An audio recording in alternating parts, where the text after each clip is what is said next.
매일 12시 환우분들을 위해 기도하는 시간입니다. 정해진 시간, 장소를 마련해 한마음으로 기도하는 동덕 성도님들 되시기 바랍니다. 날마다 한 장씩 성경을 읽는 언택팅 말씀 읽기 운동을 진행하고 있습니다. 매일 한 장씩 성경을 읽는 성도님들 되시기 바랍니다. 중보기도팀을 모집합니다. 더 자세한 사항은 이국로 안수 집사님과 진은이 사모님께 문의해 주시기 바랍니다. 실버 합창단을 모집합니다. 대상은 만 60세 이상으로 더 자세한 사항은 최민아 집사님께 문의해 주시기 바랍니다. 우리 교회는 유튜브 채널을 운영 중입니다.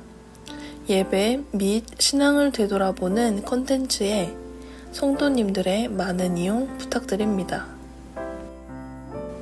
제76회 서울 남지방회 정기지방회가 오늘 오후 2시 신촌교회에서 진행됩니다.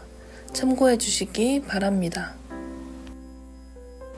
목사님께서 21일 월요일부터 23일 수요일까지 하늘가족교회에서 진행되는 세미나에 참석하십니다.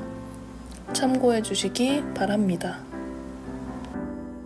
이번 주 아름다운 성김은 오일순 권사님께서 제공해 주셨습니다.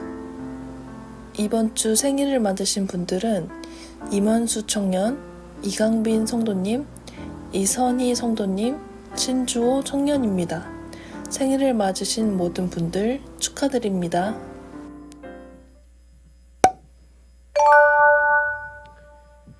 네, 할렐루야. 주님을 찬양합니다. 제가 오미크론 때문에 또 확진세가 또 인간 관계가 너무 어려워. 네, 함께 이 시간에 또 예배로 한 마음으로 우리의 모든 상황과 상관없이 성령님께서 우리의 삶을 주관하시는 그 주님의 은혜를 바라며 구하며 함께 찬양하며 나가도록 하겠습니다.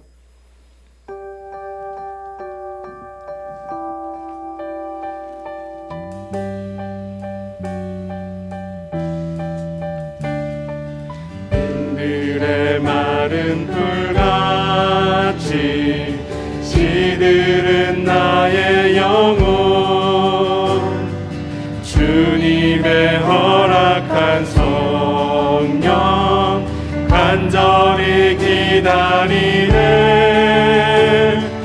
가물어 메마른 땅에 단비를 내리시는 성령의 단비를 부어 새 생명 주옵소서.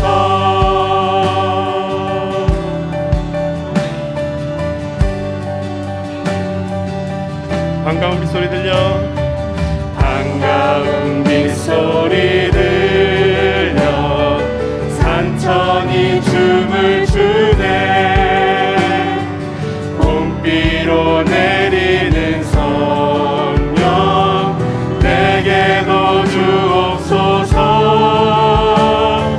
가물어 메마른 땅에 단비를 내리시는 성령의 단비를 부어 새 생명 주옵소서. 절 따라 우로를 내려 소목이 무성하니 갈급한 내 심령 위에 성령을 부으소서. 가물어 메마른 땅에 단비를 내리시는 성령의 단비를 부어 새 생명 주옵소서. 참되신 사랑의 언약 어길 수 있사오랴. 오늘의 흡족한 은혜 주실 줄 믿습니다.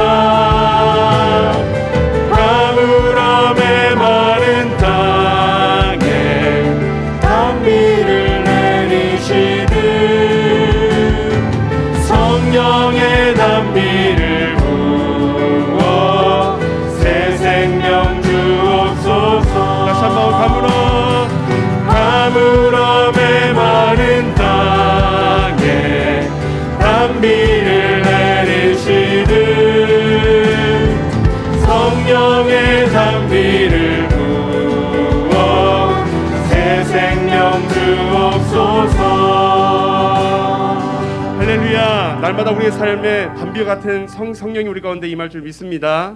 오늘도 그 주님의 은혜를 구하시면서 함께 힘차게 찬양하도록 하겠습니다.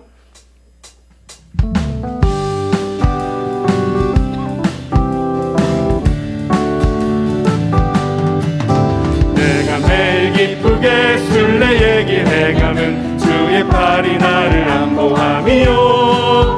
내가 주의 금복을 받는 참된 비결은 주의 영이 함께함이라.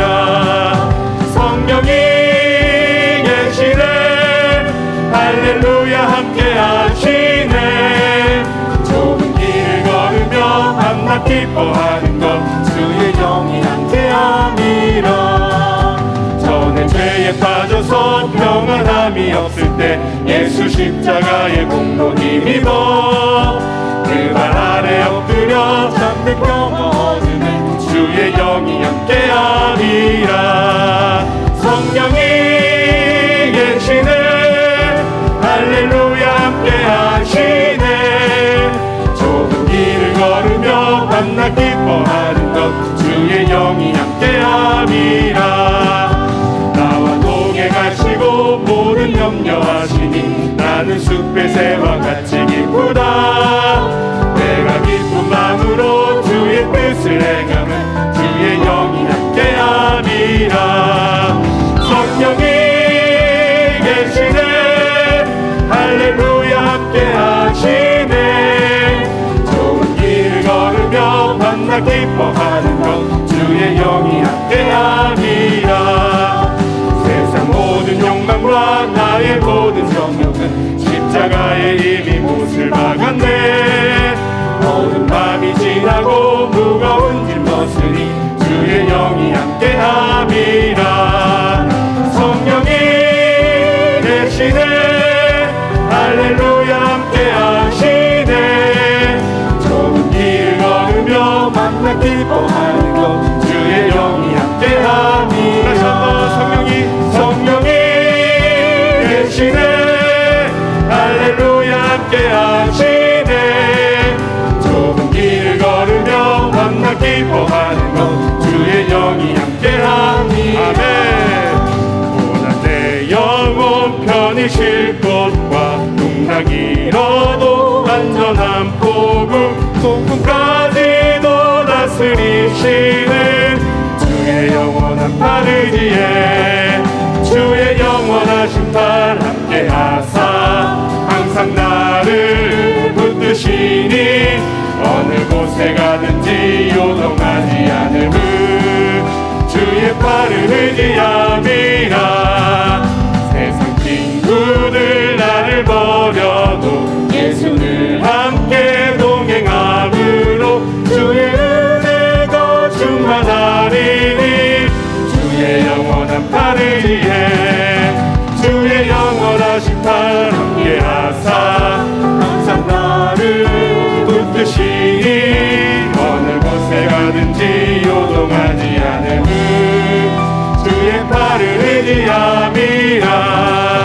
나의 믿음이 연약해져도 미리 예비한 힘을 주시며 위급할 때도 안보하시는 주의 영원한 팔 의지에 주의 영원하신 팔 함께하사 항상 나를 붙드시니 어느 곳에 가든지 요동하지 않음은 주의 팔을 의지함이라. 능치 못한 것 주께 없으니 나의 일생을 주께 맡기면 나의 모든 짐 대신 지시는 주의 영원한 팔 의지에 주의 영원하신 팔 함께하사 항상 나를 붙드시니 어느 곳에 가든지 요동하지 않음은 주의 팔을 의지함이라. 주의 영원하신 팔 함께하사 항상 나를 붙드시니 어느 곳에 가든지 요동하지 않음은 주의 팔을 의지함이라. 주의 영원하신 팔 함께하사 항상 나를 붙드시니 어느 곳에 가든지 요동하지 않음은 주의 팔을 의지함이. 다시 한번 주의 영원하신 팔, 주의 영원하신 팔 함께 하사 항상 나를 붙드시니 어느 곳에 가든지 요동하지 않음은 주의 팔을 의지함이라. 네, 할렐루야. 주님을 기뻐하는 것이 우리의 힘입니다. 그 주님의 은혜를 기억하며 오늘도 주님을 바라보며 나아가도록 하겠습니다. 주님만이 우리의 소망 되십니다. 우리가 오직 주님만을 바라보며 우리가 때는 어려울 때, 기쁠 때, 슬플 때 그 주님만 바라보는 우리의 삶이 되길 원합니다. 나의 소망 되신 주, 주를 바라봅니다. 다시 오실 나의 왕 예수, 주를 기다립니다. 다시 한번 나의 소망 되신 주, 나의 소망 되신 주, 주를 바라봅니다. 다시 오실 왕, 다시 오실 나의 왕 예수, 주를 기다립니다. 아멘. 밤이나 낮이나 어제나 오늘도 영원히 주만 찬양해. 괴롭고 슬플 때 낭망하여 넘어져도 언제나 주만 찬양하겠네. 나의 소망 되신 주, 나의 소망 되신 주를 바라봅니다. 다시 오실 나의 왕 예수, 주를 기다립니다. 밤이나 낮이나 어제나 오늘도 영원히 주만 찬양해. 괴롭고 슬플 때 낭망하여 넘어져도 언제나 주만 찬양하겠네. 밤이나 낮이나 어제나 오늘도 영원히 주만 찬양해. 괴롭고 슬플 때 낭망하여 넘어져도 언제나 주만 찬양하. 다시 한번 우리의 마음을 다해 밤이나 낮이나 어제나 오늘도 영원히 주만 찬양해. 괴롭고 슬플 때 낭망하여 넘어져도 언제나 주만 찬양하겠네.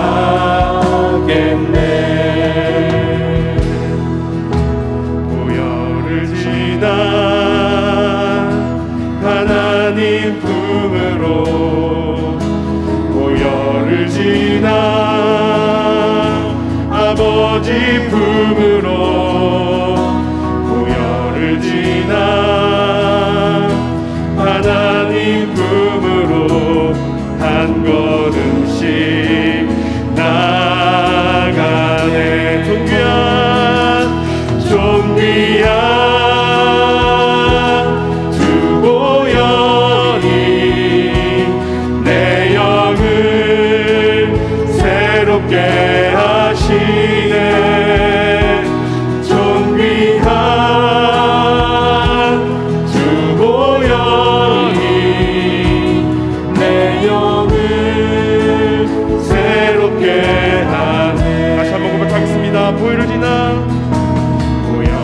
지나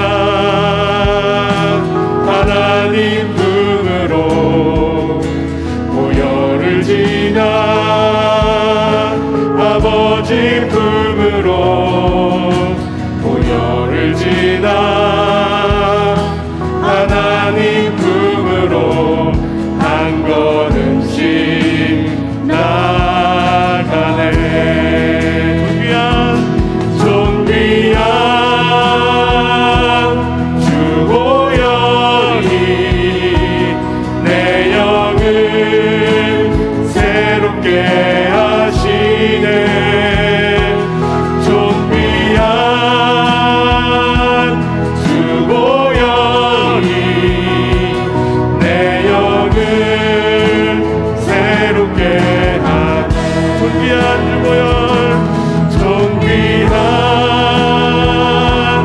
주보혈이 내 영을 새롭게 하시네. 존귀한 주보혈이 내 영을 새롭게 하네. 함께 예배를 위해서 기도하며 나가도록 하겠습니다. 어려운 시기이지만 모든 상황 가운데에 예수 그리스도의 십자가로 말미암아 우리가 새롭게 온전한 존재가 되었다는 사실을 기억하며 나아가는 우리 예배가 되도록 그 주님의 은혜와 사랑들을 깊이 간절한 마음으로 붙들며 나아가는 그런 예배가 되도록 한 마음으로 기도하며 나가도록 하겠습니다. 사랑해 주님, 우리의 삶을 다해 다시금 우리를 십자가로 인도하여 주시고 이 십자가 안에서 우리를 새로운 새 생명을 얻음으로 나아갈 수 있는 은혜로 우리의 삶들을 주어주면 감사합니다.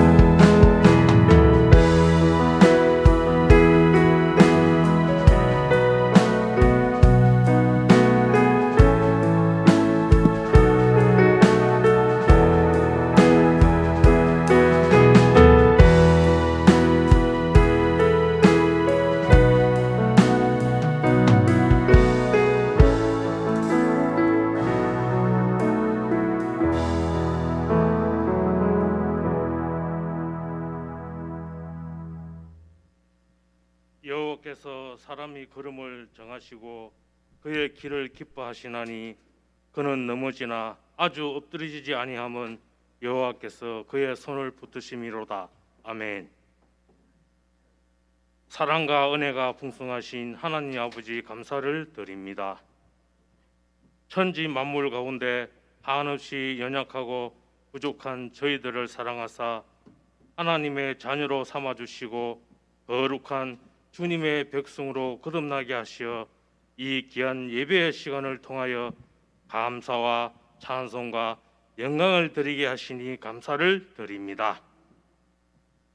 나라 밖에는 전쟁의 기운이 팽팽하게 맴돌고 우리나라는 대선 준비가 시작되면서 선거 열기가 가열하게 고조되면서 세상은 양보 없는 어둡고 탁한 상황 속에 코로나 확진자가 급증하면서 많은 어려움 가운데 우리의 할 일은 오직 기도, 구름 기둥과 불 기둥으로 우리를 인도하시는 하나님 아버지께 오직 기도해야 함을 깨닫습니다. 날마다 생활 속에서 기도하게 하시고 내 나태한 삶을 버리고 열심을 내어 주님만을 섬기며 세상의 헛된 것에 마음을 쓰지 않고 하나님의 마음을 알기에 최선을 다하며 하나님만을 바라보는 삶을 살게 하여 주시옵소서. 우리 동독교회를 사랑하여 주시는 하나님 아버지 감사를 드립니다. 저희 동독교회가 주님께서 원하시는 구원의 방주의 역할을 감당하며 하나님의 뜻을 이루는 교회가 되게 하여 주시옵소서. 물질로 어려움을 겪는 모든 형제 자매들과 질병으로 힘들어하는 한우들을 찾아주시어 주님의 뜨거운 손으로 안수하여 주시어서 힘을 얻고 소망을 갖게 하시고 치유를 받게 하시어 감사함으로 하나님께 영광을 돌리게 하시옵소서. 기간과 구역을 축복해 주시고 성도들의 성김과 사랑이 있게 하시고 젊은 세대의 청년들과 학생들, 유초등부 어린이들, 교육부의 모든 자녀들이 주님의 은혜로 건강하고 지혜로운 삶을 살게 하시고 미래가 형통하게 하여 주시옵소서. 귀한 시간 말씀 전하시는 귀한 담임 목사님께 성령의 두루마기를 입혀 주시어서 영육의 강건함을 허락하여 주시고 말씀 듣는 우리들의 모든 심령에 은혜의 담비를 부어 주시는 능력의 말씀 시간이 되게 하여 주시옵소서. 한 마음으로 드리는 정오의 중보 기도를 통하여 감사와 기쁨의 시간이 되게 하시고 기도로 준비하는 대신방을 통하여 각 가정에 행복이 있게 하여 주시옵소서. 오늘 예배 가운데 함께 하실 하나님의 사랑을 기대하며 성령의 인자함을 체험하게 하시고 예배를 돕는 수고와 모든 손길 위에 복의 복을 더하사 봉사자들의 헌신이 영원한 축복의 분깃이 되게 하여 주시옵소서. 우리의 영원한 생명과 소망이 되시는 예수 그리스도의 이름으로 기도드립니다. 아멘.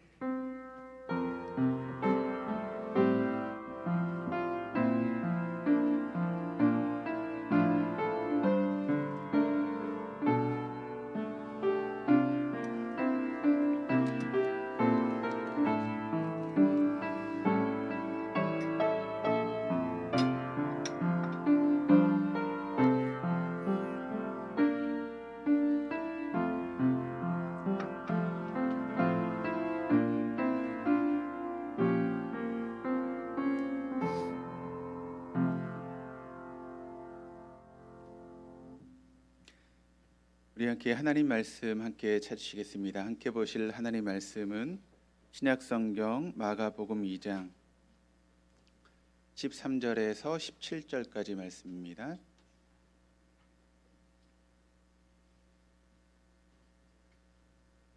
제아리 성경으로 신약성경 55페이지 마가복음 2장 13절에서 17절까지 말씀.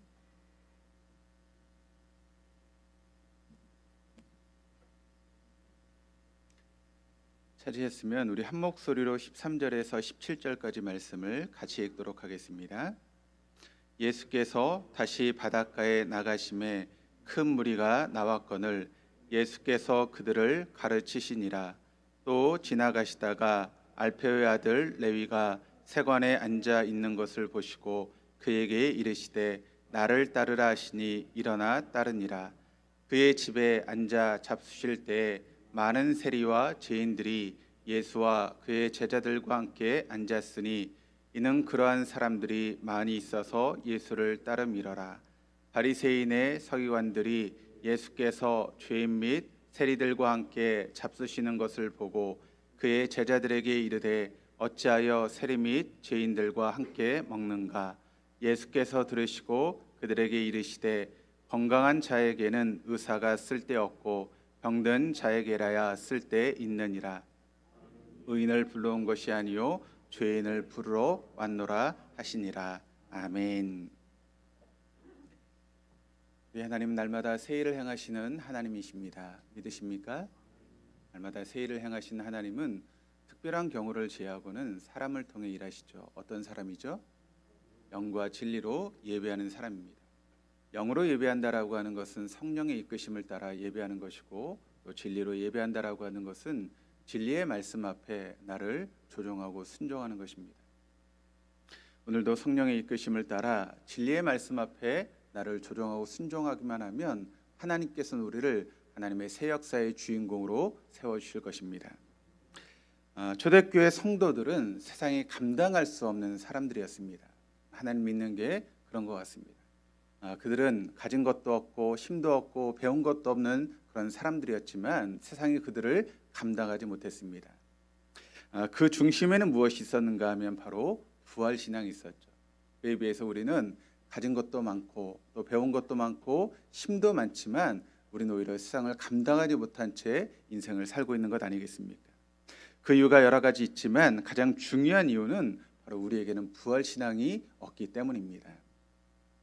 부활신앙은 우리를 이 세상을 살면서 세상이 감당할 수 없는 그런 능력의 사람으로 바꾸는 힘이 있는 줄 믿습니다. 우리도 그 능력을 가지고 주님 앞에 담대하게 살아가심으로 인해서 세상에 감당할 수 없는 그와 같은 삶을 살아갈 수 있는 저와 우리 동독의 모든 교우들 다 될 수 있기를 주님의 이름으로 축원합니다. 그랬기에 그들은 초대교회 성도들은 늘 부활에 대한 그런 기쁜 소식을 입에 달고 살았죠.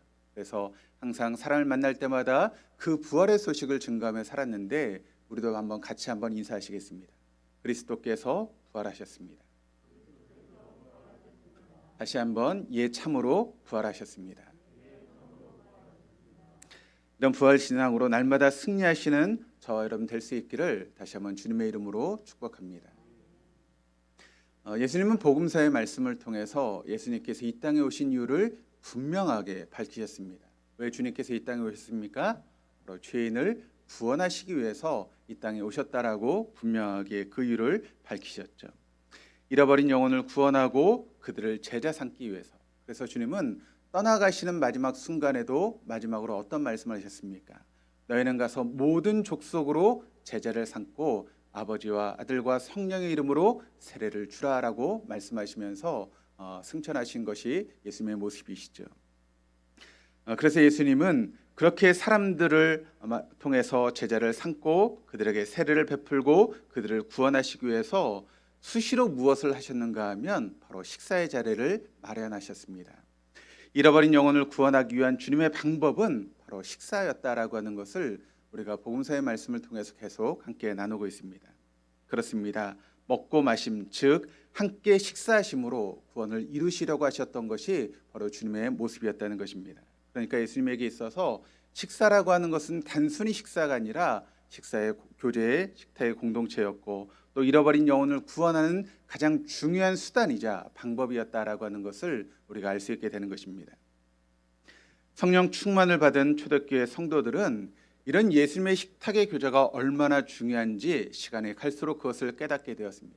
그래서 이것을 크게 두 가지로 발전시켜 나갔는데 하나는 성찬, 유카리스트로 발전시켜 나갔고 또 하나는 애찬, 아가페밀로 발전시켜 나갔습니다.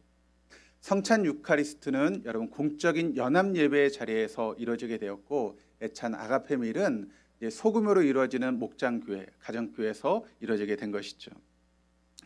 우리가 지난 시간까지 7차례를 통해서 성찬에 대해서 함께 말씀을 나눴습니다. 왜 성찬인가? 성찬의 의미, 어떻게 성찬을 행할 것인가 라고 하는 그런 부분에 대해서 7시간 동안 말씀을 나누면서 성찬에 대해서 말씀을 나눴고 오늘부터는 한 2달에 걸쳐서 애찬에 대한 그런 말씀을 여러분과 함께 나누려고 합니다. 시간을 통해서 앞으로 지금은 코로나 때문에 우리가 목장으로 모이지 못하지만 이제 앞으로 목장으로 모이게 될 때 이제 금요일 저녁마다 모여서 가정에서 함께 애찬을 나누게 되는데 그 애찬에 어떤 의미가 있는가 또 그것이 왜 중요한가를 우리가 구체적으로 말씀을 통해 살펴보면서 우리가 목장으로 모일 때 그 애찬을 통해서 하나님 놀라운 교제가 이루어지는 그런 놀라운 역사, 그 교제를 통해서 하나님의 구원이 이루어질 수 있는 그런 목장의 모임이 될 수 있기를 주님의 이름으로 축원합니다. 먼저 이 시간 말씀을 나누기 전에 동영상을 잠깐 시청하도록 하겠습니다. 잠깐 영상을 보시겠습니다.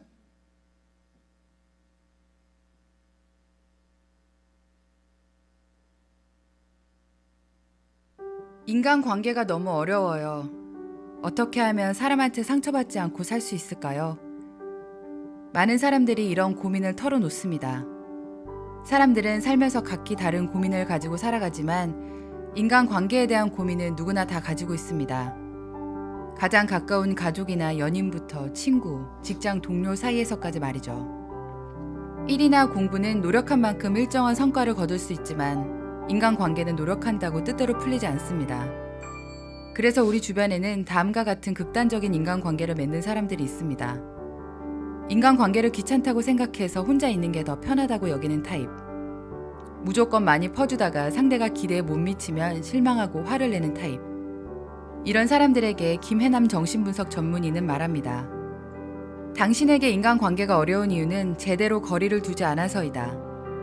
오늘은 김해남 저자의 책 당신과 나 사이를 통해 인간관계에서 상처받지 않기 위한 알맞은 거리두기에 대해 이야기하고자 합니다. 사람들은 저자에게 종종 이런 고민을 털어놓습니다. 선생님, 저는 혼자 있는 게 더 편해요. 회사 일만으로도 이미 바쁘고 힘든데 사람들을 만나려면 시간도 맞춰야 하고 뭘 할지도 정해야 하고 각자 취향도 다르니까 은근히 신경 쓰이고 피곤하거든요. 만나도 각자 사는 방식이 너무 달라져서 대화도 잘 안 통하는 것 같아요. 그래서 요즘은 혼자 있는 게 더 좋아요. 그런데 혼자 있는 게 더 편하다고 말하는 그녀는 왜 정신과 의사인 저자에게 찾아온 걸까요? 사실 그녀는 혼자 있는 게 행복하다고 느낀 것이 아니었습니다. 그녀는 믿었던 친구나 연인에게 상처를 받은 후에 더 이상 상처받지 않기로 결심하고 마음의 문을 닫아버렸습니다. 그리고는 누군가 그 안으로 들어오려고 하면 이 사람도 결국 날 배신할 텐데 뭐. 저 사람도 결국 똑같은 사람이야 라며 의심의 눈초리를 던졌습니다. 한번 거리를 두기 시작하니 사람들도 굳이 자신에게 다가오려고 하지 않고 시간이 지날수록 외로움을 느끼고 있었던 것입니다. 반대로 상대를 너무 가깝게 둬서 상처를 받는 경우도 있습니다. 우리는 친구나 연인과 특별한 사이라고 생각하면 기대를 품기 시작합니다. 내가 상대방을 각별히 생각하는 것처럼 상대도 나를 그렇게 대해줬으면 하니까요. 하지만 상대가 내 기대를 저버리며 화를 내며 이렇게 말합니다. 내가 어떻게 나한테 그럴 수가 있어? 이 문장의 앞에 숨어있는 말은 사랑한다면, 아낀다면입니다. 나를 생각한다면 그 정도는 해줘야 당연하다는 듯이 상대방을 몰아붙이는 것입니다. 하지만 모든 사람은 각기 다른 삶의 방식을 가지고 있기 때문에 무작정 화를 내며 바꾸려 해봐야 상대는 바뀌지 않고 오히려 관계만 나빠집니다. 게다가 그 상황에서 상대방에게 무시당한다고 생각해서 상처를 입는 것은 바로 나 자신입니다. 결국 자신과 상대방의 거리를 너무 멀리 둔 경우, 너무 가까이 둔 경우 모두 상대방 때문이 아니라 나 자신 때문에 상처를 입게 된 것입니다. 그래서 저자는 인간관계에서 상처받지 않기 위해서는 오히려 현명하게 거리두기를 할 줄 알아야 한다고 말합니다. 불을 다루듯 서로 너무 가까워 화상을 입지도 너무 멀어 얼지도 않을 거리만큼요. 거리두기는 상대방을 아무리 사랑한다고 해도 우리는 하나가 될 수 없다는 사실을 인정하는 것입니다. 그래서 때로는 내가 서운함을 느끼게 될 수도 있으며 반대로 내가 상대방을 서운하게 할 수도 있다는 것. 결국 모든 인간관계에서 우리는 실망하고 고독을 느끼며 좌절하지만 모두가 그렇게 느낄 수밖에 없음을 이해하는 것입니다. 거리를 둔다는 것은 상대가 무엇을 하든 아무 신경도 쓰지 않고 무관심해지겠다는 의미가 아닙니다. 오히려 그 사람 자체를 나와 다른 사람으로 인정하고 존중하는 것이죠. 그리고 내 기준을 상대방에게 맞추지 않고 자유로워지겠다 다짐하는 것입니다. 상대에게 무엇인가를 바랄 때는 이것이 나의 욕심인지 객관적으로 생각해 볼 필요가 있습니다. 그리고 원하는 바가 있으면 무작정 화를 내는 게 아니라 최대한 상대를 존중하며 이야기해야 합니다. 결국 우리가 원하는 것은 상대에게 화풀이를 하는 것이 아니라 관계를 잘 유지해 나가는 것이기 때문입니다. 이때 당신은 그랬어야 했어 라는 식의 비판보다는 당신이 그랬으면 좋았을 텐데 라는 표현을 사용하면 좋습니다. 당신은 날 도와줘야 했어가 아니라 당신이 날 도와줬으면 좋았을 텐데 라고 말하는 것이죠. 이런 대화 방식을 이용하면 상대방의 마음을 상하지 않게 하면서도 내가 원하는 것을 부드럽게 잘 전달할 수 있습니다. 저자는 이렇게 말합니다. 서로 덜 상처 주면서 살고 싶다면, 인간관계로 인해 더 이상 괴롭지 않고 행복해지고 싶다면 거리를 두어라. 둘 사이에 간격이 있다는 것은 결코 서운해할 일이 아니다. 그것이 얼마나 서로를 자유롭게 하고 행복하게 만드는지는 경험해보면 바로 깨닫게 될 것이다. 저자는 관계마다 알맞은 거리를 다르게 정합니다. 가족, 연인과는 안아주고 보듬어줄 수 있지만 함께 서 있을 수 있는 거리 20cm, 친구와는 손을 뻗으면 충분히 닿을 수 있는 거리 46cm, 그리고 직장 동료와는 사무적인 관계를 맺으면서도 서로를 존중할 수 있는 거리 1.2m. 당신 곁에 있는 사람들은 누구인가요? 그리고 그 사람들과 얼마나 현명하게 거리를 두고 싶나요? 책그림이었습니다. 감사합니다. 그럼 어떠십니까? 좀 마음에 와닿으십니까? 저렇게 살면 좋겠죠? 저 책 제목이 당신과 나 사이라고 하는 책입니다. 근데 여러분 저 책 절대 사지 마십시오. 다 거짓 메시지입니다. 사실 이런 얘기를 처음 한 것은 저 저자가 아니라 에드워드 홀이라고 하는 그런 분이 처음 얘기한 것입니다. 1965년에 숨겨진 차원이라고 하는 책에서 처음 나온 그런 이야기인데 이런 학문을 가르쳐서 뭐라고 이야기를 하는가 하면 근접학이라고 그렇게 이야기를 합니다. 근접학. 그러니까 근접학의 창시자가 누구인가 하면 에드워드 홀인데, 이분이 그 책에서 이제 사람들의 거리에 대해서 네 가지를 이야기를 합니다. 첫 번째 거리는 무엇인가 하면 친밀한 거리 46cm 미만. 두 번째 거리는 개인적인 거리 45cm에서 120cm 미만. 그리고 세 번째 거리는 사회적인 거리 120에서 360cm 미만. 그리고 네 번째는 공적인 거리 360cm 이상. 이렇게 네 가지 거리에 대해서 이야기를 합니다. 우리가 잘 들으면 이게 굉장히 일리가 있는 것처럼 느껴지는 그런 말처럼 들리기도 합니다. 그런데 여러분, 이런 이야기의 중심에 뭐가 있을까요?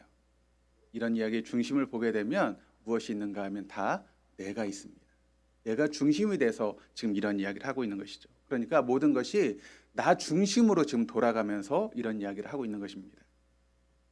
내가 불편하지 않으면, 내가 편안하다, 나에게 유익이 된다, 나만 잘 되면, 나만 좋으면 되고, 내 생각이 옳으면 된다. 지금 이 세상이 여러분 어떻게 돌아가고 있는가 하면 다 나 중심으로 돌아가고 있다는 것입니다. 그래서 다 나에게 맞춰달라는 것이죠. 나 중심으로 모든 것이 돌아가야 되기 때문에 다 모든 것을 나에게 맞춰라라고 사람들은 이야기를 합니다. 그런데 그것이 세상에서 뿐만 아니라 교회에서도 마찬가지죠. 나만 불편하지 않으면 아무렇게 해도 좋다는 것입니다. 그런데 내가 불편하면 모든 게 싫다는 것입니다. 지금 이것이 세상이나 교회나 마찬가지로 자기 중심적으로 미쳐 돌아가고 있는 것이 지금 이 세상의 모습이라는 것이죠. 모든 게 다 나 중심적입니다. 그런데 그럼 그렇게 살면 정말 행복할까요? 그럼 어떠실 것 같으세요? 그렇게 살면 행복할까요? 여러분, 그렇게 살면 시간이 흐르면 흐를수록 우리는 외로움에 직면할 수밖에 없습니다. 요즘 개인주의 사회가 되지 않았습니까? 그래서 모든 것이 나 중심적으로 살아가는 그런 세상이 되어서 사람들이 살고 있는데, 주변에 사람들이 그렇게 많음에도 불구하고 사람들이 하는 이야기가 어떤 이야기입니까? 다 외롭다 그렇지 않습니까? 뭔가 모르게 외로움을 느끼고 살아가는 것이 이 시대의 모습이다라고 하는 것을 여러분 우리가 알고 살아가는 것이죠. 한번 저렇게 살아보면 어떻게 되는지 여러분 적당한 거리요 천만에요. 왜 이것이 잘못되었는지 우리가 한번 성경의 말씀을 통해서 이 시간을 통해서 풀어보려고 합니다. 이것이 정말 옳은 이야기인지 잘못된 이야기인지를 성경에 어떻게 이야기를 하고 있는가 우리가 말씀을 통해서 함께 나누려고 하는데, 여러분 성경이 뭐라고 말씀하고 있는지 우리가 같이 나누게 될 텐데, 오늘 이야기가 여러분에게 조금 어려울 수 있습니다. 이유는 왜 어려울까요? 이게 내용이 어려워서 어려운 게 아니라 여러분 우리가 쉽다, 어렵다라고 하는 기준이 뭘까요? 그 기준은 내가 듣고 싶은 이야기, 혹은 내가 평소에 그렇게 생각하는 이야기, 내가 옳다고 생각하는 이야기를 들으면 아무리 어려워도 그것은 쉽다라고 이야기를 합니다. 그런데 내가 평소에 생각하지 않거나 동의할 수 없거나 한 번도 들어보지 못한 이야기라면 그때는 사람들이 어떻게 반응가 하면 어렵다, 낯설다 그렇게 생각하는 것이죠. 심각한 문제는 무엇인가 하면 성경 이야기를 하면 어렵다 그래요. 성경에 나오는 이야기를 하면 사람들이 어렵다고 이야기를 합니다. 그리고 세상적인 이야기, 인문학 이야기라고 하면 재밌다라고 하고 쉽다라고 그렇게 이야기하는 것이죠. 이게 여러분 세상 사람들의 이야기가 아닙니다. 교회 안에서 사람들이 그렇다는 거예요. 인문학 이야기를 하고 세상 이야기를 하면 좋다 그러고 재밌다고 그러는데, 여러분 성경 이야기를 하면 어렵다고 이야기를 하고 낯설다고 그렇게 사람들이 이야기하고 있다는 것이죠. 그러니까 부처를 믿으나 예수를 믿으나 공자를 믿으나 틀린 것이 없다는 것입니다. 왜 예수를 믿어야 됩니까? 다 비슷하다면 여러분 다 비슷하면 우리가 예수를 믿을 필요가 없지 않습니까? 우리가 한번 이 질문에 대해서 답을 해야 되는 것 아니겠습니까? 지금 이런 내용들이 왜 틀렸는가 우리가 성경의 말씀을 통해서 한번 알아봐야 되는데, 창세기의 말씀을 보시면 하나님께서 여러분 우리를 만드실 때 어떻게 만드셨다라고 말씀하고 있죠? 하나님의 형상을 따라 우리를 만드셨다라고 이야기를 합니다. 창세기 1장 26절의 말씀을 우리 한번 같이 한번 읽어보시겠습니다. 하나님이 이르시되 우리의 형상을 따라 우리의 모양대로 우리가 사람을 만들고. 그러니까 하나님은 우리신 하나님이다라고 하는 것을 이 창세기 1장 26절 말씀이 우리에게 증거하고 있죠. 성부 하나님, 성자 예수님, 성령 하나님은 바로 우리이신 하나님이라는 것입니다. 우리가 우리의 형상을 따라 우리의 모양대로 사람을 만들자. 우리 인간은 하나님의 형상대로 만들어진 사람이다라고 하는 것을 이야기를 하고 있죠. 그렇다면 하나님의 형상이라고 하는 것이 무엇입니까? 형상이라고 하는 것이 지금 무엇을 이야기하고 있는 것이죠? 머리가 희끗희끗하고 수염이 나고, 여러분 그게 형상입니까? 여기서 나오는 형상이라고 하는 말은 그런 의미가 아니죠. 여기서 나오는 형상이라고 하는 말은 하나님의 속성을 의미하는 그런 내용입니다. 그러니까 하나님만이 가지고 있는 그런 속성, 성품, 그것을 지금 형상이라고 이야기를 하고 있는 것이죠. 그런데 그 하나님의 형상이 무엇인가 하면 하나님은 우리라는 것입니다. 우리, 삼위일체이신 하나님.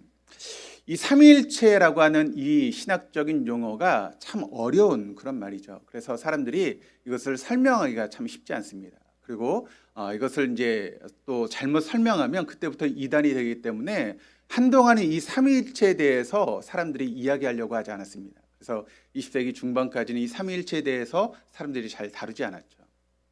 근데 하나님께서 사람들의 눈을 여시고 귀를 열어주셔서 20세기 중반이 넘어가면서 신학학자들 가운데 이 삼위일체에 대한 그런 부분을 연구하고 이야기하는 사람들이 많아졌습니다. 그래서 삼위일체의 르네상스의 시대가 되었다라고 말할 정도로 삼위일체에 대해서 사람들이 지금 많이 이야기를 하고 있는데, 그중에 이제 삼위일체에 대한 연구가 많이 되고 있습니다. 그중에 가장 기본적인 얘기를 나누자면 이 삼위일체의 핵심 무엇인가 하면 세 분이신 하나님, 그러니까 성부 하나님, 성자 예수님, 성령 하나님이 한 분, 하나를 이루고 계시다라고 하는 것이 바로 삼위일체 아니겠습니까? 그런데 여러분, 그 말이 좀 이해가 되지 않죠. 세 분인데 어떻게 하나를 이루시는가? 그것이 좀 말이 좀 이해가 되지 않습니다. 그런데 여기서 말하는 중요한 것은 무엇인가 하면 이 하나라고 하는 것이 숫자가 아니고 공동체를 의미하는 것이다라고 하는 것을 우리가 좀 이해할 필요가 있다는 것이죠. 그러니까 여기서 하나, 삼위일체라고 하는 것은 하나라고 하는 것을 의미하는 것이 아니라 공동체를 뜻하는 것이다라고 이해하는 것이, 우리가 삼위일체를 이해하는 것이 훨씬 쉽습니다. 그래서 일체라고 하는 것이 세 분이신 하나님이 서로 분리되지 않고 하나를 이루는 연합을 의미하고, 세 분이신 하나님이 서로 상반되지 않고 통일을 이루는 공동체를 의미하는 것이 바로 삼위일체라고 하는 그런 말의 뜻이라는 것이죠. 그러면서 이 연구 중에 이제 삼위일체에 대한 연구 중에 중요한 단어가 이제 나오기 시작하는데, 어떤 단어인가 하면 페리코레시스라고 하는 그런 단어가 나오고 있습니다. 이 페리코레시스라고 하는 것이 삼위일체를 이해하는데 가장 중요한 단어가 되고 있는데, 이 페리코레시스라고 하는 것이 우리말로 번역하기가 참 쉽지 않은 그런 단어입니다. 그런데 이것을 번역하면 이제 어떤 의미로 번역할 수 있는가 하면 상호 침투, 혹은 상호 내주, 상호 내재, 이런 단어로 이제 번역할 수 있는 것이 페리코레시스라고 하는 단어입니다. 이 통일성 때문에 성부 하나님은 성자 예수님 안에 계시고 또 성령 하나님 안에 계시고 전적으로 그렇게 계신다는 것이죠. 그러니까 성자 예수님은 성부 하나님 안에 온전히 계시고 성령 하나님 안에 온전히 계신다는 것입니다. 성령 하나님은 성부 하나님 안에 온전히 계시고 성령 하나님 안에 온전히 계시다. 이것이 바로 페리코레시스라는 것입니다. 그러니까 이 페리코레시스라고 하는 이 말은 성부, 성자, 성령이 독립적으로 계시다라고 하는 것이 아니라 상호 침투하셔서 서로 침투하셔서 성부 하나님 안에 성자 예수님이 계시고 성령 하나님이 계시고, 성자 예수님 안에 성부 하나님이 계시고 성령 하나님이 계시고, 성령 하나님 안에 성부 하나님과 성자 예수님이 함께 공존하고 계시다라고 하는 것이 바로 이 삼위일체의 그런 말씀이라는 것이죠. 그래서 그 세 분이 공동체를 이루고 계시다라고 하는 것이 바로 삼위일체의 의미라는 것입니다. 좀 쉽게 설명을 하면, 이게 이제 맞는 설명인지 모르겠지만, 여러분 제가 지금 설교를 하고 있지 않습니까? 그러면 저 혼자 설교를 할까요? 그렇지 않습니다. 제가 설교를 하기 위해서 돕는 사람들이 있죠. 누가 도와줄까요? 제가 동영상을 보시겠습니다. 그러면 이제 동영상이 딱 나오지 않습니까? 제가 어떤 말씀을 보시겠습니다. 그러면 그 말씀이 딱 이제 영상으로 나오죠. 그게 제가 하는 겁니까? 누가 하고 있죠? 방송실에서 지금 한성호 집사님께서 지금 하고 있죠. 그리고 또 여러분들이 이렇게 편안하게 앉으셔서 말씀을 들을 수 있도록 음향도 다 조절하잖아요. 어떻게 해야 여러분이 편안하게 말씀을 들을 수 있는지. 너무 편안하면 조시는 분도 계시는데 하여튼 편안하게 말씀을 들을 수 있도록 여러분 방송실에서 모든 것을 조정하고 있죠. 그러니까 제가 강대상에 서서 지금 말씀을 증거하지만 여러 사람들이 지금 합력해서 설교가 이루어질 수 있도록 돕는 그런 사람들이 있다는 것입니다. 그러니까 상호 침투하면서 서로가 하나가 되어가는 것, 이것이 바로 우리이신 성부 하나님, 성자 예수님, 성령 하나님이라는 것이죠. 여기서 우리가 놓치지 말아야 될 것은 이 세 분이신 하나님의 각각의 속성만을 강조하기 시작하면 서로가 분리가 된다는 거예요. 예를 들어서 여러분, 우리가 그냥 성부 하나님이라고 이야기를 하면 성부 하나님은 어떤 분이십니까? 천지를 창조하시고 지금도 만물을 주관하시고 다스리시는 분이 여러분 성부 하나님 아니시겠습니까? 성자 예수님 하면 우리가 뭘 떠올리시죠? 우리를 위해서 이 땅에 오시고 십자가를 지시고 우리를 위해서 구원을 이루신 분, 구세주이신 예수님을 우리가 떠올리지 않습니까? 성령 하나님은 우리가 어떻게 생각합니까? 우리 안에 내주하셔서 지금도 우리를 거룩하게 변화시켜 가시는 분이 바로 성령 하나님, 이렇게 우리가 알고 있습니다. 그런데 이렇게만 생각하면 안 된다는 거죠. 그 천지를 창조하신 성부 하나님은 그 천지를 창조하실 때 단독적으로 한 것이 아니라는 것입니다. 그러니까 하나님이 천지를 창조하실 때 성자 예수님이 그 곁에 계셨고 성령 하나님께서 그 곁에 계셨다는 거예요. 그리고 예수님께서 십자가에 달리셔서 우리를 구원하실 때 그냥 하나님이 눈 감고 계신 것이 아니라 성부 하나님께서 그 곁에 계시면서 아파하시고 성령 하나님께서 같이 눈물로 함께 하셨던 분이 바로 성령 하나님이시라는 것이죠. 그리고 성령 하나님이 우리 안에 내주하셔서 우리를 변화시키고 계시는 지금 이 순간에도 성부 하나님이 지금도 성령 하나님 곁에 계시고 성자 예수님께서 지금도 성령 하나님 곁에 계신다는 것입니다. 그래서 그분이 함께 동역하고 계시다는 것을 우리가 절대 잊지 말아야 되는 것이죠. 바로 페리코레시스, 상호 침투. 그러니까 우리가 이것을 놓치어서는 결코 삼위일체를 이해할 수 없다는 것입니다. 이렇게 세 분이 온전하신 하나, 완벽하신 우리를 이루신 하나님은 그런 우리를 창조하시고 우리가 그런 모습으로 살아가기를 원하시고 있다라고 하는 것을 오늘 말씀이 우리에게 증거하고 있는 것입니다. 그러니까 완벽한 공동체를 우리가 이루시기를 원하시는 분이 바로 하나님이라는 것이죠.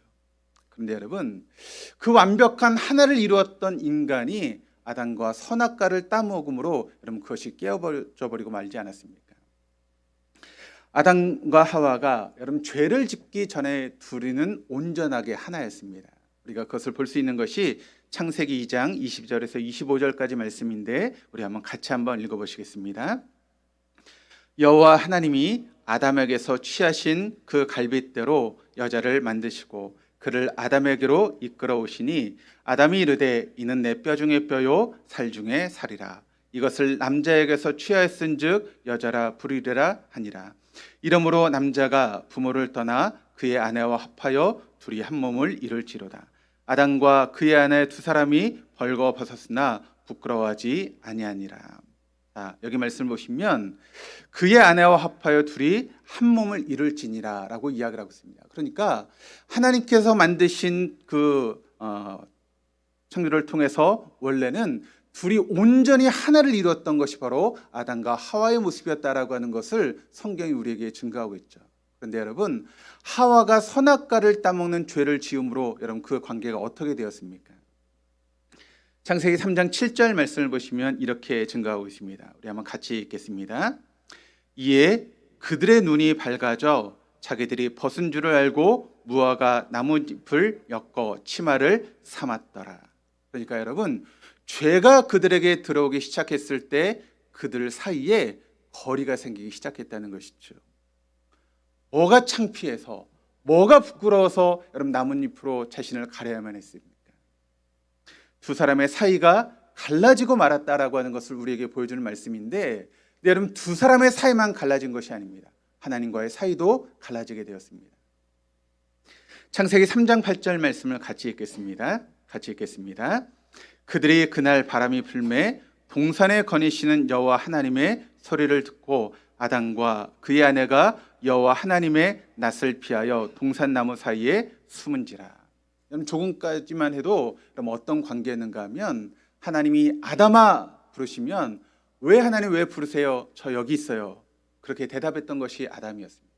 하와야 그러면 네 하나님 저 여기 있어요 라고 대답했던 것이 바로 하와의 모습이었습니다. 그런데 죄가 들어오자 아담아 라고 부르자 여러분 그들이 어떻게 되었습니까? 하나님의 낯을 피해서 숨어버렸다. 자신을 가렸다라고 그렇게 이야기하고 있지 않습니까? 그런 그들에게 하나님이 찾아오셨습니다. 그리고 그들의 죄를 추궁하시게 되자 아담이 뭐라고 대답을 하고 있습니까? 창세기 3장 12절 말씀을 한번 읽어보시겠습니다. 아담이 이르되 하나님이 주셔서 나와 함께 있게 하신 여자 그가 그 나무 열매를 내게 주므로 내가 먹었나이다. 자, 이 말씀을 통해서 우리가 볼 수 있게 되는 것이 무엇입니까? 아담이 자신의 죄를 순수하게 인정하지 않습니다. 그리고 그 모든 죄를 지금 누구에게 떠넘기고 있습니까? 바로 하와에게 떠넘기고 있죠. 그 여자가 그 나무 열매를 저에게 주기로 제가 그것을 먹었습니다. 그러니까 이것은 내 죄가 아니라는 것입니다. 저 하와만 없었다면 내가 이런 죄를 짓지 않았을 텐데 저 하와 때문에 내가 이런 죄를 지었습니다라고 아담과 하와의 거리가 멀어지고 있는 모습을 보게 되죠. 네, 여러분 하와에게만 그런 죄를 돌렸을까요? 하나님께도 돌리고 있습니다. 뭐라고 이야기를 하고 있습니까? 하나님 도대체 그 여자가 누굽니까? 제가 언제 그 여자 하나님께 달라 그랬습니까? 하나님께서 저에게 주신 여자가 아닙니까? 그 여자 때문에 내가 죄를 지었습니다. 내가 언제 그 여자를 나에게 달라고 이야기했습니까? 그런 적 한 번도 없는데 하나님이 나에게 주셔서 함께하고 있는 이 여자 때문에 내가 죄를 지었습니다라고 지금 하나님께 모든 책임을 떠넘기고 있는 아담의 모습을 우리가 보게 되죠. 그러니까 죄가 들어오게 되었을 때 사람과 사람의 사이가 멀어지게 되었다는 것이죠. 뿐만 아니라 사람과 하나님의 사이도 벌어지는 그런 일들이 죄 가운데 있게 되었다라고 하는 것을 우리가 알게 됩니다. 그런데 하나님이 어떻게 하셨습니까? 창세기 3장 23절 24절 말씀을 통해서 이렇게 이야기를 합니다. 여호와 하나님이 에덴 동산에서 그를 내보내어 그의 근원인 된 땅을 갈게 하시니라. 이같이 하나님이 그 사람을 쫓아내시고 에덴 동산 동쪽에 그룹들과 도는 불가를 두어 생명나무의 길을 지키게 하시니라. 그러니까 인간이 하나님께서 만드신 에덴 동산에서 내쫓기는 모습을 우리에게 보여주고 있죠. 그러나 하나님 동시에 그때부터 죄인된 인간을 구원하시기 위한 또 하나의 길을 예비하시고 있는 모습을 우리에게 보여주고 있습니다. 창세기 3장 15절의 말씀을 우리 같이 한번 읽어보시겠습니다. 내가 너로 여자와 원수가 되게 하고 내 후손도 여자의 후손과 원수가 되게 하리니 여자의 후손은 내 머리를 상하게 할 것이요 너는 그의 발꿈치를 상하게 할 것이니라 하시고, 이 창세기 3장 15절의 말씀을 뭐라고 부르는가 하면 원복음이다라고 그렇게 부릅니다. 원복음. 그러니까 복음 중에 최초의 복음이 바로 창세기 3장 15절의 말씀이라는 것이죠. 그러니까 우리가 죄인된 그 순간부터 하나님은 우리를 위해서 구원의 길을 예비해 놓으셨다라고 하는 것을 창세기 3장 15절 말씀이 우리에게 증거하고 있는 것이죠. 그리고 때가 되었을 때 하나님은 당신의 하나밖에 없는 외아들 예수 그리스도를 이 땅에 보내심으로 우리를 구원하시는 그런 길을 이끌어 가시게 되는 것이죠. 지금까지 내용을 한번 정리해 보시면 우리가 신앙생활을 하려면 무엇을 제대로 알아야 될까요? 신앙생활을 할 때 가장 중요한 것은 무엇인가 하면 우리가 믿는 믿음의 대상인 하나님이 어떤 분이신가를 우리가 제대로 알아야 우리가 올바른 신앙생활을 할 수 있는 것 아니겠습니까? 그런데 문제는 하나님이 다 제각각이라는 것입니다. 그러니까 우리 교회 성도님들이 한 100여 분 되지 않습니까? 그러면 그 믿는 하나님이 여러분 몇 명 정도 되는가 하면 100여 명의 하나님을 믿는다는 거예요. 다 각자 다르다는 것이죠. 내가 믿는 하나님, 네가 믿는 하나님, 그가 믿는 하나님, 그녀가 믿는 하나님, 다 각각 제각각이라는 것입니다. 하나님 한 분인데 우리가 믿는 하나님 다 각각 제각각의 하나님을 지금 믿고 있다는 것이죠. 이게 오늘의 문제라는 것입니다. 그러니까 여러분 교회에 분란이 있고 다툼이 있고 싸움이 있는 것 아니겠습니까? 하나님은 한 분인데 내가 만든 하나님이 다 각자 다르다 보니까 여러분 교회 안에서 내가 믿는 하나님을 강조하다 보니까 서로 분란이 일어나고 다툼이 일어나고 싸움이 일어나게 된다는 것입니다.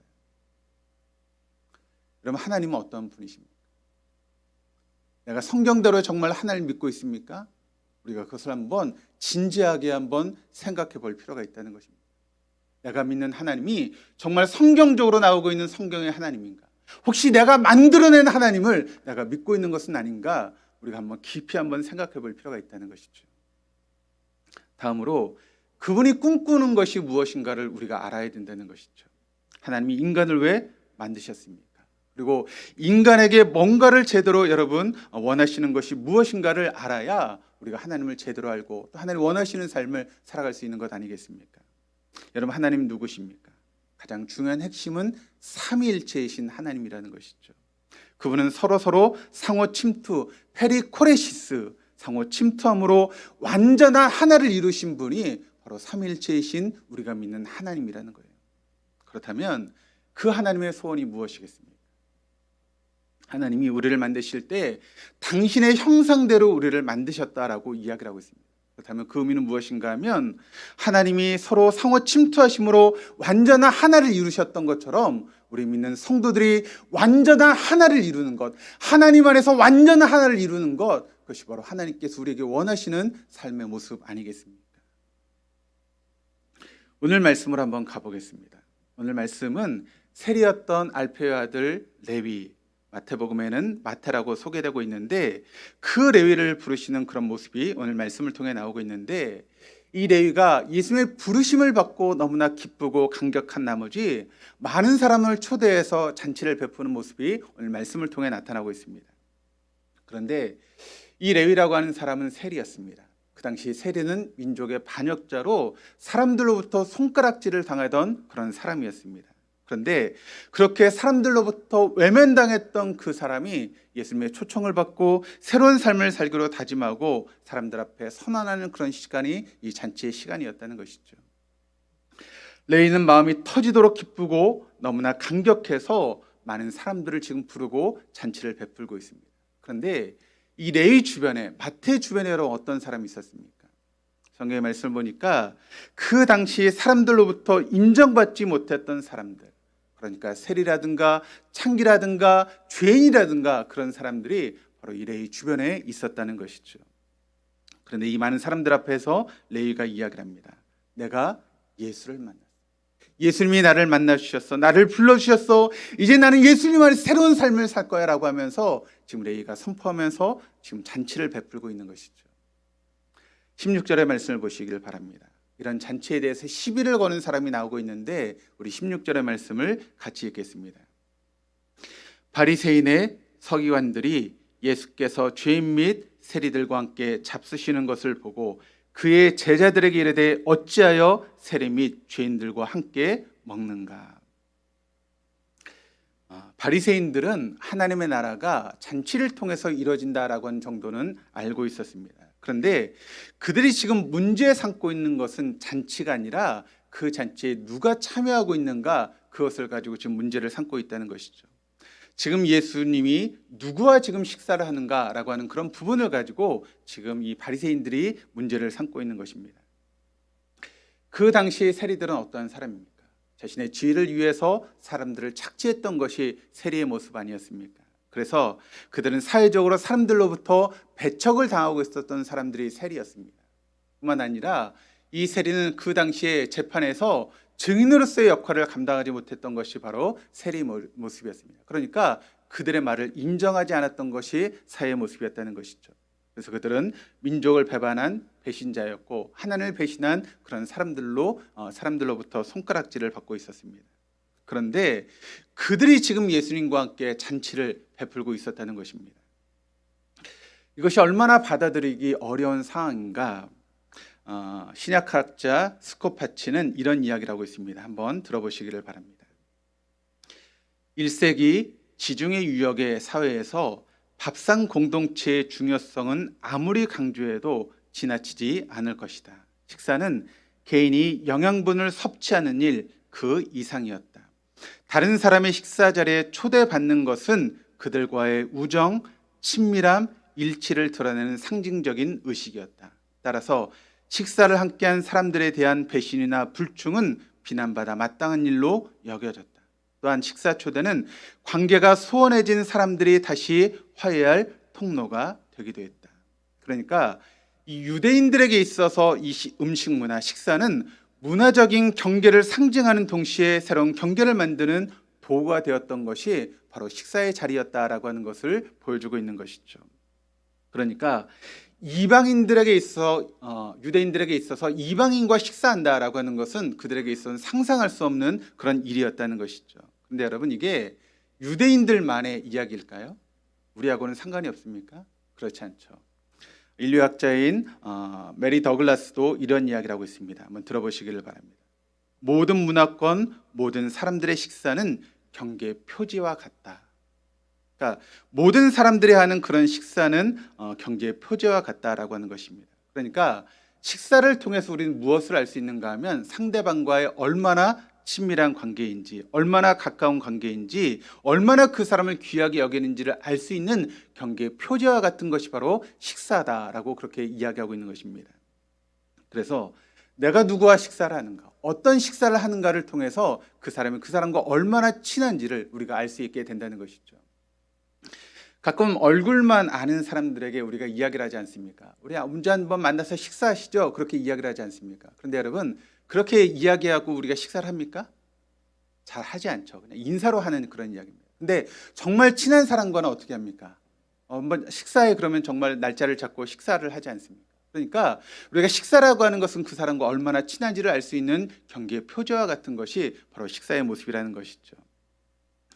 바리새인들은 지금 예수님과 식사하고 있는 사람들을 향해서 세리들과 죄인들이라고 표현하고 있습니다. 그러니까 이 말은 어떤 의미인가 하면 지금 바리새인들이 정해놓은 기준에 전혀 미치지 못하는 사람들이라는 것이죠. 그러니까 그들이 세우는 경계 밖에 있는 사람들과 지금 예수님이 식사를 하고 있다라고 하는 그런 이야기를 지금 바리새인들이 하고 있는 것입니다. 예수님 당시 유대교는 누구와 식사를 하는가에 대해서 비상한 관심을 가지고 있었다는 것이죠.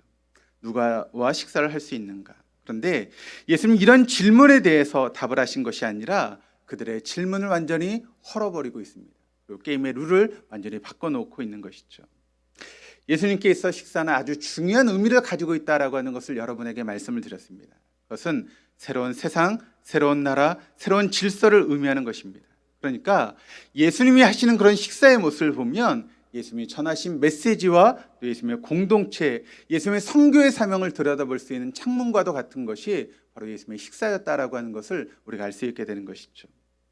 그러니까 예수님이 식사하시는 모습을 보면 그 속에 예수님의 메시지가 다 들어가 있다는 것입니다. 예수님이 여러분 누구와 식사하셨습니까? 그 당시에 율법학자, 바리새인 혹은 여러분 귀족들과 식사하셨습니까? 전혀 그들과는 식사하지 않으셨습니다. 그럼 누구와 식사하셨습니까? 바로 죄인들과 세리들과 창기와 식사하시는 예수님의 모습을 성경이 우리에게 보여주고 있지 않습니까? 그러니까 그와 같은 식사하시는 모습을 보면 그 안에 예수님의 메시지가 다 들어가 있다는 것이죠.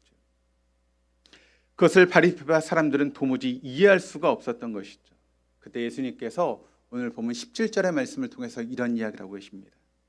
예수께서 들으시고 그들에게 이르시되 건강한 자에게는 의사가 쓸데없고 병든 자에게라야 쓸데 있느니라. 나는 의인을 부르러 온 것이 아니요 죄인을 부르러 왔노라 하시니라. 우리가 여기서 이 말씀 가운데 놓치지 말아야 될 것이 있습니다. 바로 그 세리와 죄인들이 누구냐는 것입니다. 그들은 바리새인들의 생각처럼 여러분 의인이 아니었습니다.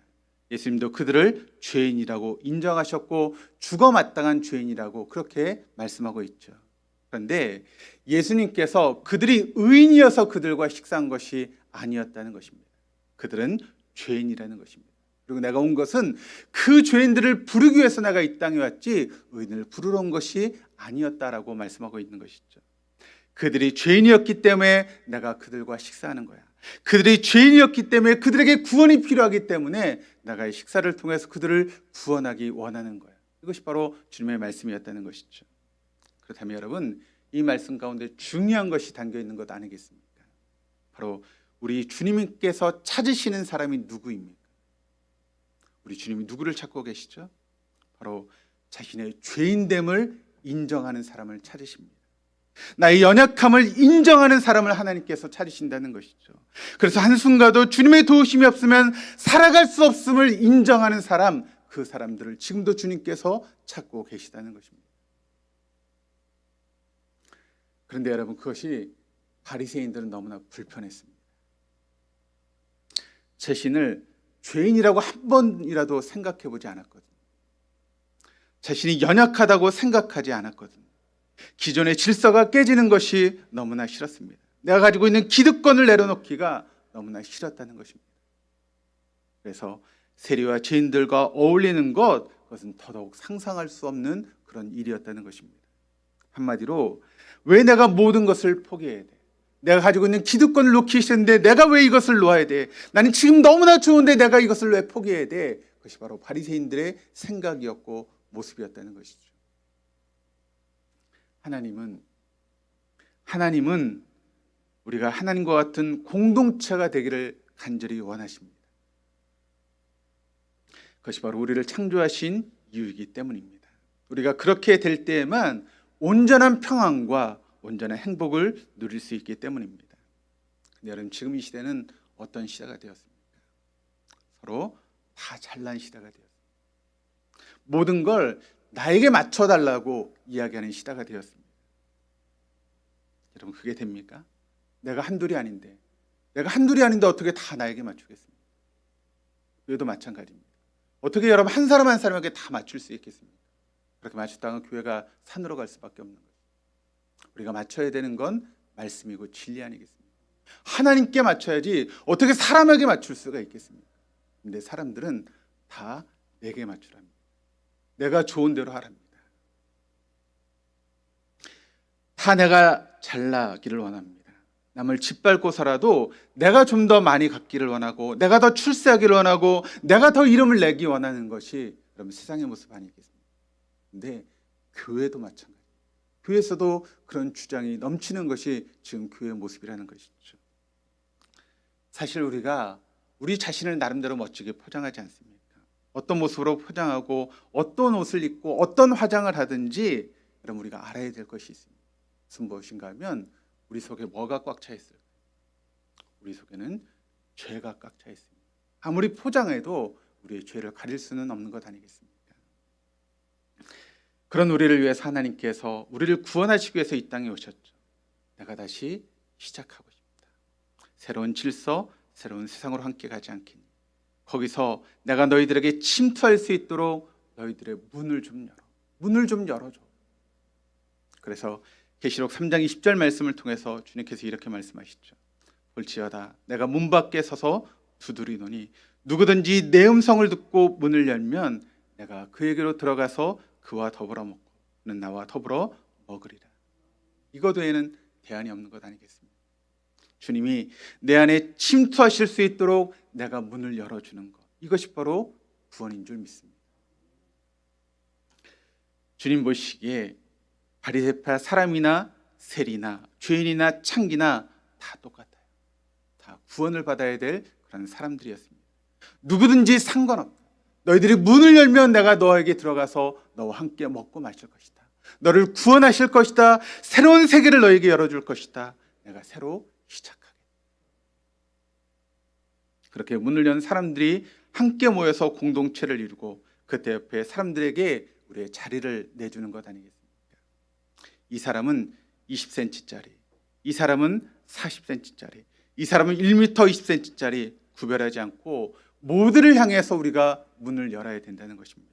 서로 침투하고 또 서로 침투당하고 그렇게 공동체를 이루는 것, 이것이 하나님께서 우리에게 원하시는 모습 아니겠습니까? 그렇게 될 때에만 하나님 원하시는 진정한 평안과 기쁨과 행복이 우리에게 찾아올 수 있기 때문입니다. 그것이 바로 목장의 모습이라는 것이죠. 우리가 하나님을 닮아가자는 것입니다. 하나님의 형상을 본받자는 것입니다. 상호 침투, 페리코레시스. 서로의 곁을 내주고, 아니 마음을 열어주고, 문을 열어주고, 내가 너와 하나가 되어지는 공동체, 그것이 바로 하나님께서 우리에게 원하시는 공동체의 모습 아니겠습니까? 이런 공동체를 만들어 갈 때 이 세상에 도무지 알지도 못하고 도무지 누릴 수도 없고 도무지 맛볼 수 없는 그와 같은 놀라운 은혜가 우리에게 주어지게 될 것이고, 그럴 때만 세상에 감당하지 못하는 그와 같은 삶을 우리가 살아갈 수 있게 된다는 것입니다. 우리를 절대로 감당할 수 없는 일들이 우리 공동체 안에서 일어나게 된다는 것이죠. 오늘은 첫째 시간입니다. 우리가 계속 앞으로 이 말씀을 풀어나가게 될 텐데, 오늘은 첫째, 주님께서 식사의 자리를 통해서 우리가 정해놓은 경계의 자리를 파괴하라는 것입니다. 거기서부터 시작된다는 것이죠. 우리가 내 멋대로 정해놓은 경계를 파괴하는 것에부터 바로 하나님의 공동체가 이루어지게 된다는 것이죠. 너희들이 이렇게 경계를 세웠지, 20cm짜리, 40cm짜리, 1m 20cm짜리, 3m짜리 그것부터 허물어라. 나는 그런 경계를 인정하지 않아. 경계를 허물어라. 누구든지 와도 좋다. 새로운 세계를 만들어가자. 새로운 공동체를 만들어가자. 이것이 바로 우리를 향하신 주님의 뜻이 아니겠습니까? 지금까지 어떻게 살아왔는지 중요하지 않다. 이제부터 네가 완전히 죽고 나와 함께 할 것이라면 누구든지 와도 좋다. 우리가 함께 그런 공동체를 만들어가자. 그런 목장을 만들어갈 수 있는 저 우리 동덕의 모든 교우들 다 될 수 있기를 주님의 이름으로 축원합니다. 그러기 위해서 여러분께서 만들어 놓은 경계를 허무시기를 바랍니다. 거기서부터 시작되기 때문입니다. 우리 찬송가 220장 함께 부르시면서 준비하신 예물 봉헌하시겠습니다.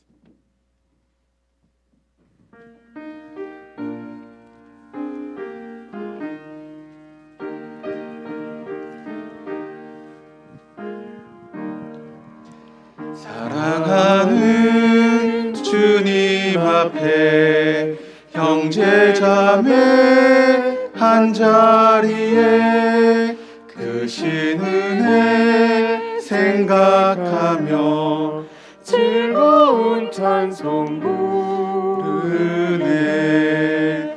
내 주 예수 본을 받아 모든 사람 내 몸같이 환난 근심 위로하고 진심으로 살아가세. 사랑하는 주님 앞에 온갖 충성 다 바쳐서 괴로우나 즐거우나 주님만 힘써 섬기네. 우리 주님 거룩한 손 제자들의 발을 씻어 남 섬기는 종의 도를 몸소 행해 보이셨네.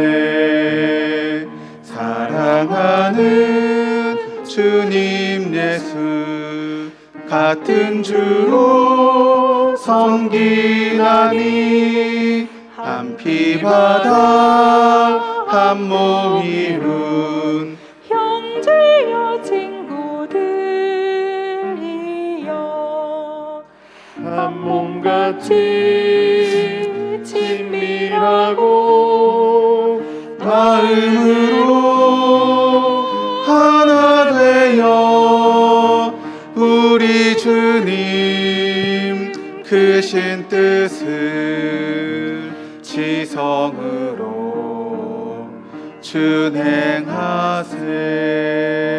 준행하세. 드린 예물을 위해서 기도하시겠습니다. 일용할 양식을 허락하시고 풍성한 젖과 꿀로 먹이시는 하나님 아버지, 저에게 귀한 예물을 바칠 수 있는 여건과 또 열심과 믿음 주심을 감사드립니다. 이 예물이 비록 작은 것이지만 저의 땅과 정성이 이 안에 있습니다. 저희가 주님께 드리는 것을 기쁘게 받아주셔서 하늘의 신령한 것으로 우리의 삶 가운데 베풀어 주옵소서.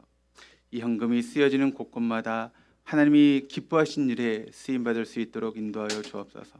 하나님을 섬기고 또 사람을 돕고 구원하는 교회 사업과 활동에 모자람 없이 쓰여지는 귀한 예물 되게 하여 주옵소서. 예물을 드린 심령들마다 하늘의 이슬과 땅의 기름짐으로 풍성하게 하셔서 가정마다 차고 넘치는 100배의 보배의 가정이 가정마다 이루어질 수 있도록 인도하여 주시옵소서. 여러 가지 명목으로 주님 앞에 예물을 봉헌해 드립니다.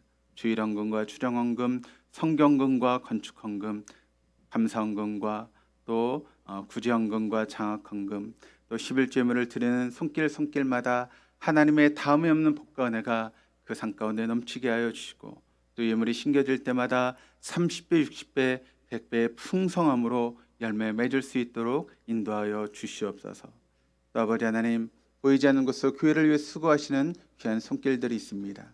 수고한 노력합신 하나님의 복과 은혜가 그들의 산 가운데 임할 수 있도록 인도하시고, 또 여러 가지 사정으로 함께하지 못하는 교인들이 있습니다. 어디 있든지 이 자리를 기억하고 함께 나와 예배의 자리를 섬길 수 있는 우리 동독의 모든 교우들 다 되어줄 수 있도록 인도하여 주옵소서. 이 시간 함께 기도하실 때 아프신 분들은 아프신 곳에 손을 얹으시고, 또 여러 가지 문제를 가지고 나오신 분들은 가슴에 손을 얹고 믿음으로 기도하시겠습니다. 우리를 살리시기 원하시고 우리를 구원하시기 위해서 당신의 하나밖에 없는 아들 예수 그리스도를 이 땅에 보내시고 우리의 모든 죄를 짊어지시고 십자가에서 피를 쏟으심으로 우리의 구원을 완성하시고 3일 만에 부활하심으로 우리의 삶의 주인이 되시는 예수님, 이 시간도 주님께서 우리를 살리시기 원하시고 우리를 구원하시기 원하시는 좋으신 분이신 줄 믿습니다. 하나님, 그 하나님의 사랑과 능력을 의지하며 이 시간 우리가 아픈 곳에 손을 얹었습니다. 손을 얹은 자리마다 하나님의 치료 역사가 일어날 수 있도록 인도하시고 하나님의 치료의 강선이 비춰지게 하여 주옵소서. 그래서 모든 염증이 사라지게 하시고 모든 암세포가 사라지게 하시며 암덩어리가 녹아질 수 있도록 인도하시고 하나님께서 만드신 건강한 세포가 많아지게 하시고 우리의 면역력이 아버지 향상될 수 있도록 인도하여 주옵소서. 우리의 피가 맑게 흐를 수 있도록 인도하여 주셔서 혈압의 수치와 당뇨의 수치가 제자를 찾게 하시고 막힌 혈관들이 다 뚫어지는 귀한 역사 일어날 수 있도록 인도하여 주시옵소서. 모든 장기들이 하나님 만드신 창조의 장기로 회복되어서 모든 기능들을 잘 감당할 수 있도록 인도하여 주시고, 또 우리가 하나님 안에서 강건하게 생활할 수 있도록 인도하여 주옵소서. 근육이 힘을 얻게 하시고 뼈가 튼튼해질 수 있게 하시고 모든 협착증이 사라지게 하시고 아버지 하나님, 주님 앞에 나와 예배하는데 어려움을 당하지 않도록 하나님 강건함으로 역사하여 주시옵소서. 성전 미문에 앉아있던 안진뱅이가 내가 은과 금은 없거니와 내게 있는 것으로 내게 주노니 곧 나사렛 예수 이름으로 일어나 걸으라고 했을 때 그 안진뱅이가 일어나 걸으며 하나님을 찬양했던 것처럼 이 시간 우리의 다리에 힘을 허락하여 주시옵소서. 우리의 허리가 곧아질 수 있도록 인도하여 주셔서 우리가 주님 앞에 나와 예배할 수 있도록 인도하여 주시옵소서. 하나님, 또 여러 가지 문제를 가지고 주님 앞에 나와 주님 앞에 내려놓고 주님을 바라봅니다. 수고하고 무거운 짐진 자들아 다 내게로 오라. 내가 너희를 쉬게 하리라 말씀하신 주님, 우리의 모든 짐을 내려놓을 때 하나님이 주시는 평강이 우리의 산 가운데 임할 수 있도록 인도하여 주셔서 수고하고 무거운 짐자들아 다 내게로 오라. 내가 너희를 쉬게 하라고 말씀하셨던 것처럼 우리가 주님 안에서 하나님 안에서 진정한 신과 안식을 누릴 수 있는 우리 동독의 모든 교우들 다 되어줄 수 있도록 인도하여 주시옵소서. 감사드리며 예수 그리스도 이름으로 기도드립니다. 아멘. 이번 한 주간은 저희가 코로나 때문에 영상으로 이렇게 예배를 드렸습니다. 오늘부터 이제 현장 예배로 드리게 되는데 내일부터는 새벽 예배도 이제 현장에서 드리도록 하겠습니다. 기억하시고 기도의 자리에 많이 나오셔서 함께 기도하실 수 있기를 바랍니다. 우리 다 같이 일어나셔서 우리 파송의 찬양 함께 찬양하시겠습니다.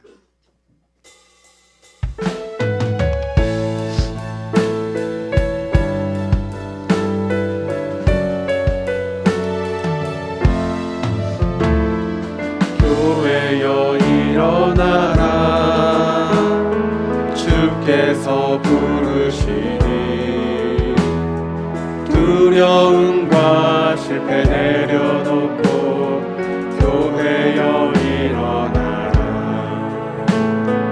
교회여 일어나라. 주께서 보내시니 우릴 부르신 삶의 자리에서 교회여 일어나라. 우린 세상 세상의 빛 하나님의 편지 주의 교회 통해 세상이 주를 보리라. 일어나라 아버지 사랑으로 아버지 능력으로 서로 하나 되어 그 빛을 비추라. 노래하라 아버지의 사랑을 아버지의 크심을 이 삶의 노래로 주님을 나타내라. 일어나라.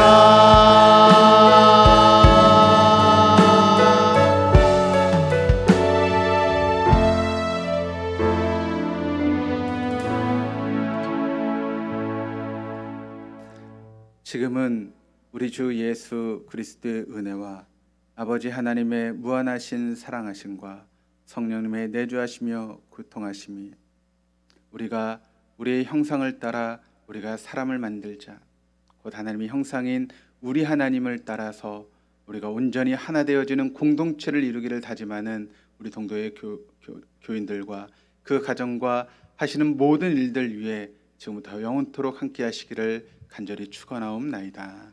아멘.